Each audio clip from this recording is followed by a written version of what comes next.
လေးအနာပဲအမြဲနေချင်သူ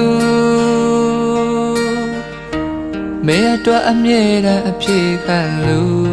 တယောက်လို့မင်းလေးကြိုက်တယ်လို့အနိုင်ယူသွားလိုက်ပါမင်းမို့လို့အမြဲတမ်းပဲအရှုံးပေးမယ်လူမင်းလေးဆိုသမျှအမြဲလို့ခံသူပေးဆက်ခြင်းလို့အချစ်ကို